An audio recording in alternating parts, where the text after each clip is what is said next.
Hello everyone, welcome to the study with Mayank. मैं हूं आपका मयंक।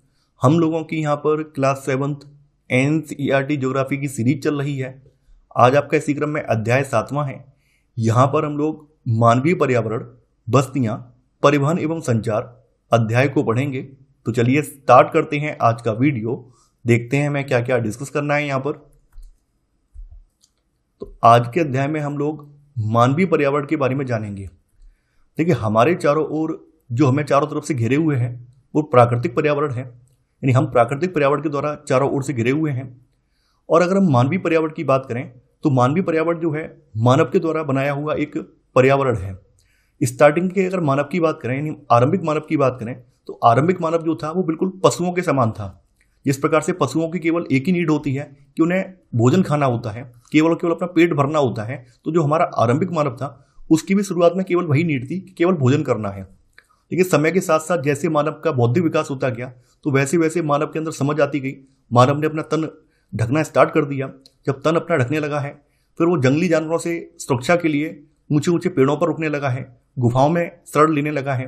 कुछ समय के बाद मानव ने जो है कुत्ते को अपना पालतू पशु बनाया है और अन्य जानवरों को भी अपना पालतू पशु बनाया है। तो जब जानवरों को पालतू पशु बना लिया है तो पालतू जानवरों को एक जगह से दूसरी जगह लेकर घूम नहीं सकते थे, तो जरूरी था कि कहीं रुककर खेती की जाए, कहीं रुककर रहा जाए। तो ऐसी क्रम में मानव ने जो है एक जगह टिक कर रहना स्टार्ट किया। जब एक जगह टिक कर रहना स्टार्ट किया है तो इन्होंने अपनी झोपड़ियां वगैरह बनाई हैं, अपनी बस्तियां यहाँ पर स्थापित की हैं। जब बस्तियां स्थापित की हैं तो उन्होंने प्रॉपर तरीके से खेती भी की है। खेती हुई है तो खेती से अतिरिक्त खाद्यान्न वगैरह उत्पादन हुआ है। जब खाद्यान्न का अतिरिक्त उत्पादन हुआ है तो मानव की जो फूड का जो संकट था, यानी पहले जो भोजन का संकट रहता था कि आज हमें भोजन मिलेगा या नहीं मिलेगा, शिकार मिलेगा या नहीं मिलेगा, अब वो संकट खत्म हो गया है। तो जब वो सब संकट खत्म हो गए हैं तो मानव ने जो अपने जो बौद्धिक क्रियाकलाप हैं वो करना स्टार्ट किए हैं, यानी मानव ने रचनात्मक क्रियाकलाप करना स्टार्ट किए हैं।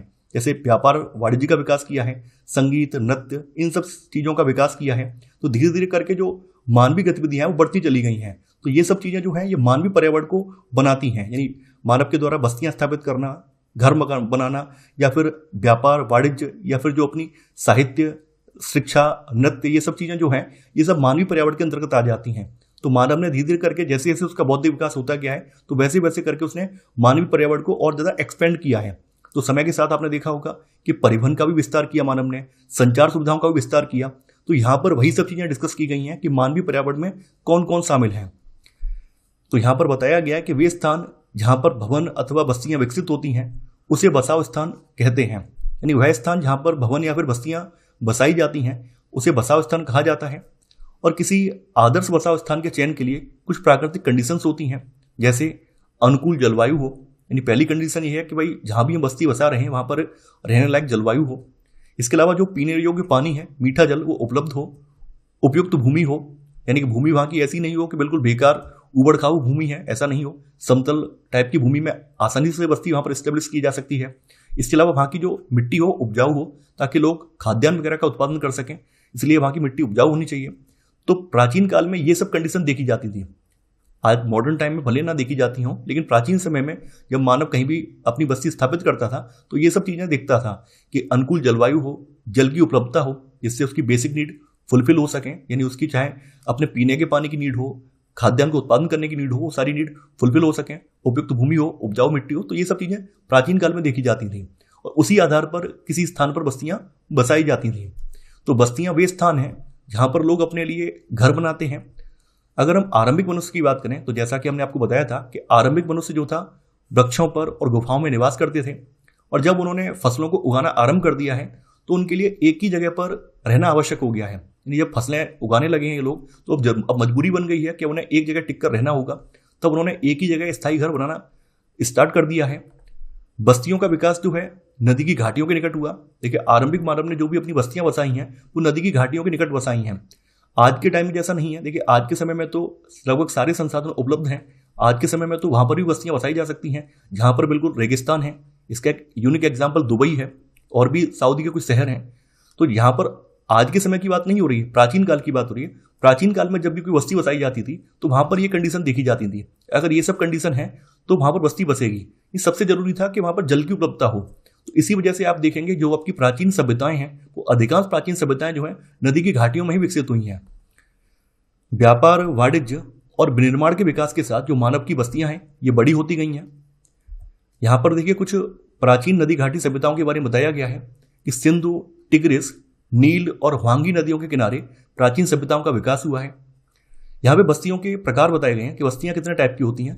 कुछ बस्तियां स्थायी प्रकृति की होती हैं और कुछ बस्तियां जो है अस्थायी प्रकृति की होती हैं। देखिए जो बस्तियां जो है कुछ समय के लिए बनाई जाती हैं, टेम्परेरी बेस पर बनाई जाती हैं, उन्हें अस्थायी बस्तियां कहते हैं।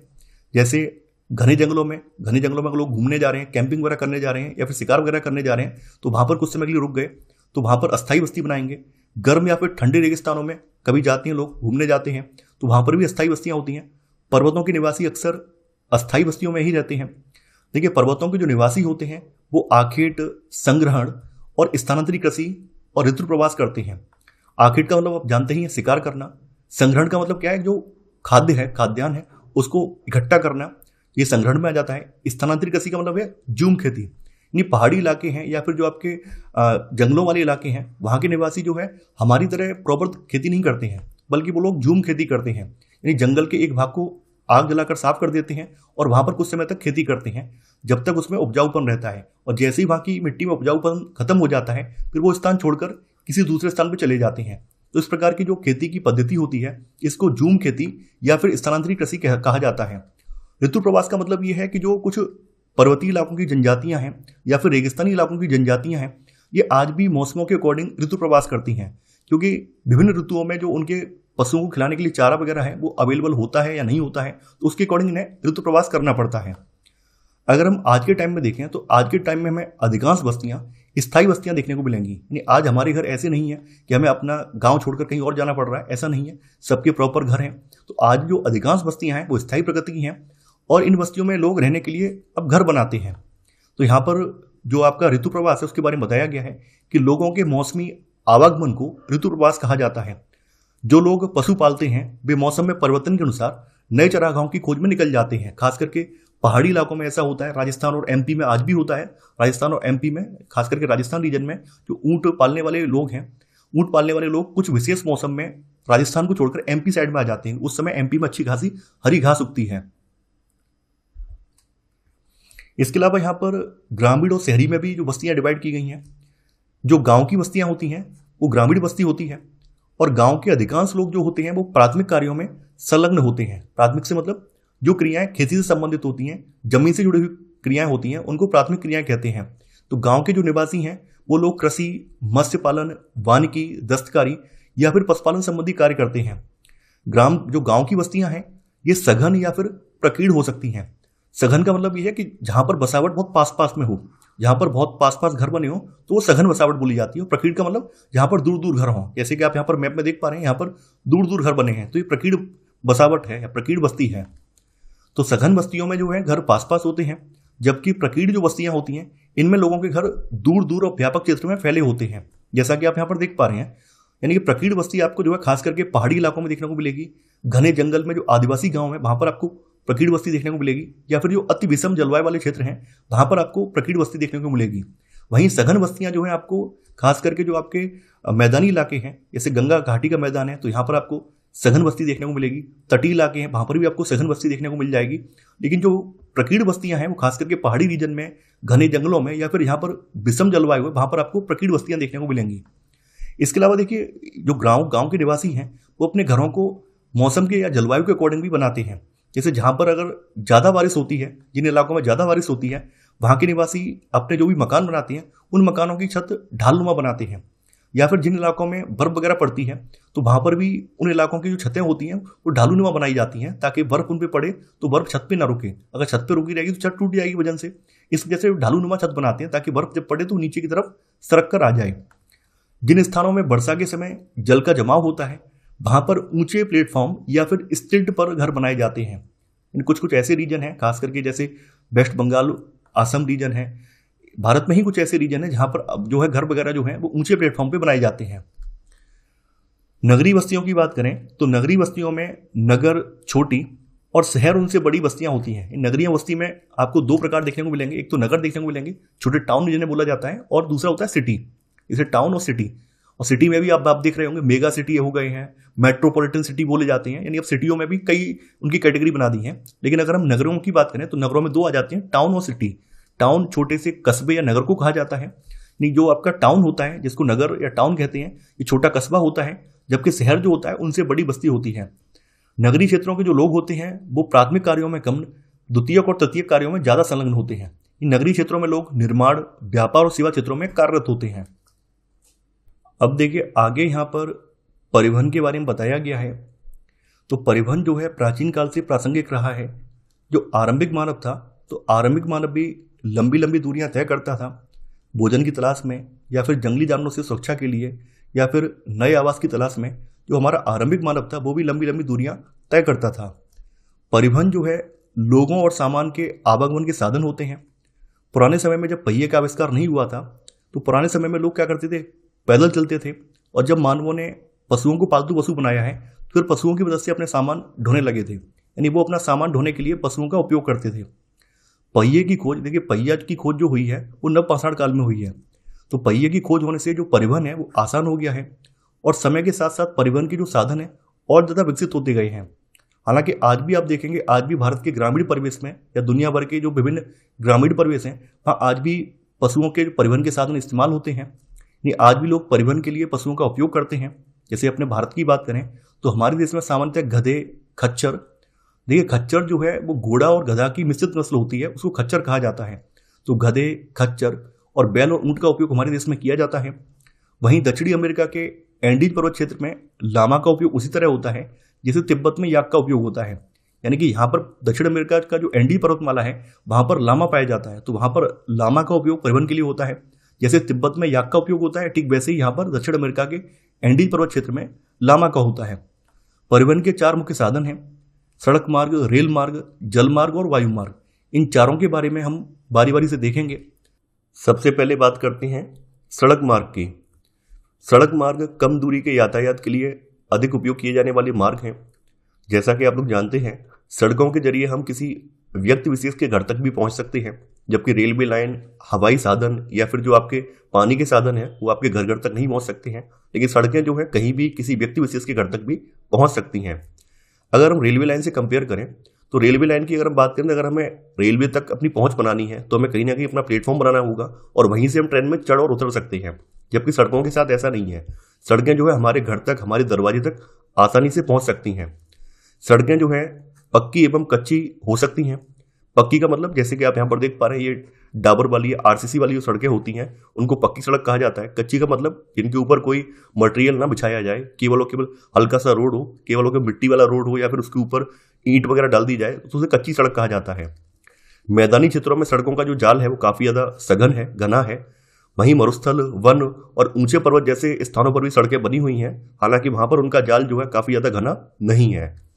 हिमालय पर्वत पर मनाली लेह राजमार्ग जो है यह विश्व के सबसे ऊंचे सड़क मार्गों में से एक है। जो सड़कें जो है जमीन के अंदर होती हैं, यानी भूमिगत सड़कें होती हैं, उनको भूमिगत मार्ग या फिर सबवे कहा जाता है। वहीं जो सड़कें जो जमीन से ऊपर बनाई जाती हैं, किसी संरचना के ऊपर बनाई जाती हैं, उन्हें फ्लाईओवर कहा जाता है। तो फ्लाईओवर जो है ये उत्थित संरचनाओं के ऊपर बनाए जाते हैं। भारत की अगर हम बात करें तो भारत में अनेक राष्ट्रीय और राज्य राजमार्ग हैं। देखिए, राष्ट्रीय का मतलब ये है कि जिन राजमार्गों का संरक्षण, जिन राजमार्गों का रखरखाव जो है केंद्र सरकार के अधीन होता है वो राष्ट्रीय राजमार्ग बोले जाते हैं।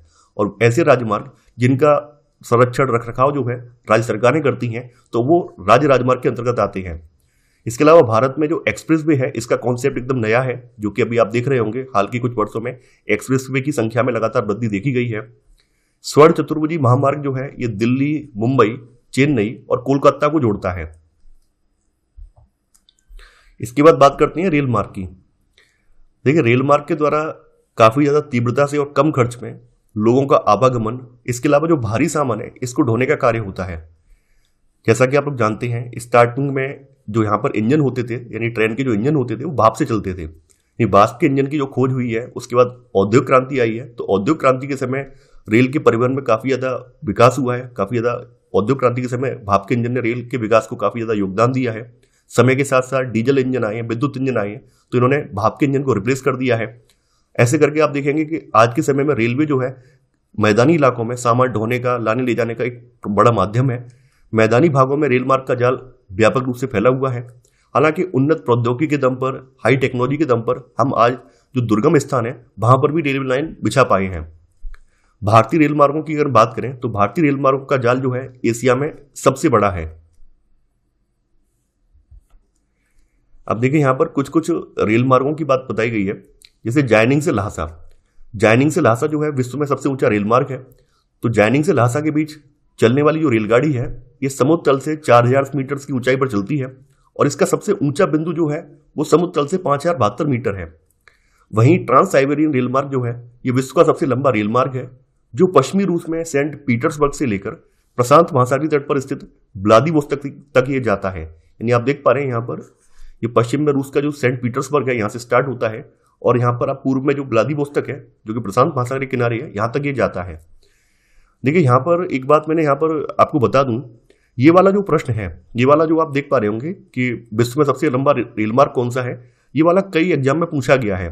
कई बार क्या हुआ है कि एग्जाम में मैंने ये भी देखा है कि यहाँ पर ये भी पूछ लिया जाता है कि कौन कौन से स्थान इस रेल मार्ग पर पड़ते हैं, ये भी पूछा जाता है। इसी वजह से मैंने यहाँ पर नाम लिखे हैं कि कहाँ कहाँ से होकर ये जाता है। तो इस रेल मार्ग पर सेंट पीटर्सबर्ग, जिसको लेनिनग्राद भी कहा जाता है, मॉस्को, कजान, येकेटेरिनबर्ग, ट्यूमिन, ओमस्क, नोवोसिबिर्स्क या क्रास्नोयार्स्क, अंगार्स्क, चिता, खबरोवर्स्क और व्लादिवोस्तोक ये प्रमुख स्टेशन हैं। तो एक बार आप इन पर नजर डाल लीजिए, क्योंकि एग्जाम में पूछा जाता है कि जो आपका विश्व का सबसे लंबा रेल मार्ग है उस रेल मार्ग पर कौन कौन से स्थान पड़ते हैं, कौन कौन से प्रमुख स्टेशन पड़ते हैं, तो आपको पता होना चाहिए। एक दो बार एग्जाम में पूछा गया इस तरह से।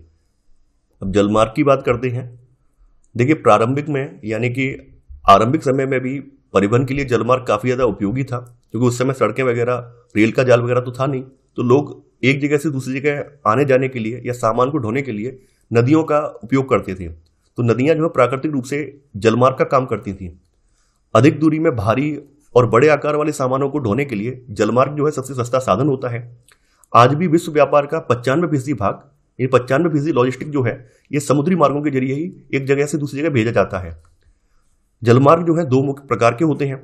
इसमें एक आ जाता है अंतर्देशीय जलमार्ग यानी इनलैंड वाटरवेज, और दूसरा आ जाता है समुद्री मार्ग, सी रूट्स। देखिए नाव्य नदियां यानी कि जिन नदियों में नाव चलाई जा सकती है, नाव नदियों और झीलों का उपयोग जो है ये अंतर्देशीय जलमार्ग के लिए होता है। तो यहाँ पर कुछ महत्वपूर्ण अंतर्देशीय जलमार्गों के नाम लिखे हुए हैं, जैसे गंगा ब्रह्मपुत्र नदी तंत्र। उत्तरी अमेरिका में जो ग्रेट लेक्स हैं, यानी 5 जो लेक्स हैं उनको ग्रेट लेक्स कहा जाता है, और अफ्रीका में नील नदी। तो ये कुछ उदाहरण हैं जहाँ पर इनलैंड वाटरवेज यानी कि अंतर्देशीय जलमार्ग के तौर पर नाव वगैरह या फिर जो परिवहन के साधन है इनमें चलाए जाते हैं। समुद्री और महासागरीय मार्गों का उपयोग जो है सामान्यतः व्यापारिक माल और सामान को एक जगह से एक देश से दूसरे देश में पहुंचाने के लिए होता है, और जो समुद्री या महासागरीय मार्ग होते हैं ये पत्तनों के जरिए यानी पोर्ट्स के जरिए जुड़े होते हैं। विश्व के कुछ महत्वपूर्ण पत्तन यहाँ पे बताए गए हैं, जैसे एशिया में सिंगापुर और मुंबई पड़ता है, उत्तर अमेरिका में न्यूयॉर्क और लॉस एंजल्स है, दक्षिण अमेरिका में रियो डे जेनेरियो, और अफ्रीका में डरबन और केपटाउन, ऑस्ट्रेलिया में सिडनी और यूरोप में लंदन। ये कुछ प्रमुख पत्तन हैं। अब आ जाता है आपका वायु मार्ग। देखिए वायु मार्ग जो है ये 20वीं सदी के आरंभ में विकसित परिवहन का सबसे तीव्रतम साधन है। हालांकि इसमें ऑपरेशनल कॉस्ट काफी ज्यादा होने की वजह से, यानी इसकी एक तो ईंधन की लागत काफी ज्यादा है, इसके अलावा जो विमान वगैरह होते हैं इनके लिए उच्च तकनीकी, उच्च प्रशिक्षण की आवश्यकता होती है, तभी आप इनको उड़ा सकते हैं। तो यहाँ पर जो परिचालन लागत है वो भी काफी ज्यादा है, ईंधन लागत, परिचालन लागत, और इसके अलावा इसको परचेज करने की कॉस्ट भी काफी ज्यादा आती है। इस वजह से ये परिवहन का सबसे महंगा साधन है। वायु जो है, वायु यातायात जो है ये खराब मौसम जैसे कोहरा, तूफान, इनसे कुप्रभावित होता है। नहीं, एक बार प्लेन टेक ऑफ करने के बाद जैसे समता मंडल में पहुंच जाता है फिर कोहरा, तूफान इन सबसे कुप्रभावित होता है, इन सबका इस पर असर कुछ नहीं पड़ता है। और यह यातायात का एक अकेला ऐसा साधन है जो सर्वाधिक दुर्गम ध्रुव स्थानों तक पहुंच सकता है। यानी हम वायु मार्ग के जरिए कहीं भी किसी भी स्थान पर पहुंच सकते हैं, चाहे वो पहाड़ी मार्ग हो, जंगली मार्ग हो, कहीं भी आराम से पहुंच सकते हैं। हेलीकॉप्टर जो है अगम्य स्थान हो और संकटकालीन स्थितियों में लोगों को बचाने, उन्हें भोजन प्रदान करने, जल, कपड़े और दवाएं बांटने के लिए एक बहुत ही उपयोगी साधन है। जैसा कि आपने देखा होगा इंडियन आर्मी, एनडीआरएफ कई बार रेस्क्यू करती है तो हेलीकॉप्टर के जरिए रेस्क्यू किया जाता है, हेलीकॉप्टर के जरिए लोगों को बचाया जाता है। तो हेलीकॉप्टर के जरिए हम अगम्य स्थानों पर संकटकालीन जो स्थितियां हैं वहां से लोगों को रेस्क्यू कर सकते हैं। यहाँ पर कुछ महत्वपूर्ण हवाई पत्तन दिए गए हैं, जैसे Delhi, Mumbai, New York, London, Paris, Frankfurt और काहिरा। ये प्रमुख पत्तन हैं जिनके नाम यहाँ पर, हवाई पत्तनों के नाम यहाँ पर दिए गए हैं। अब बात करते हैं संचार की।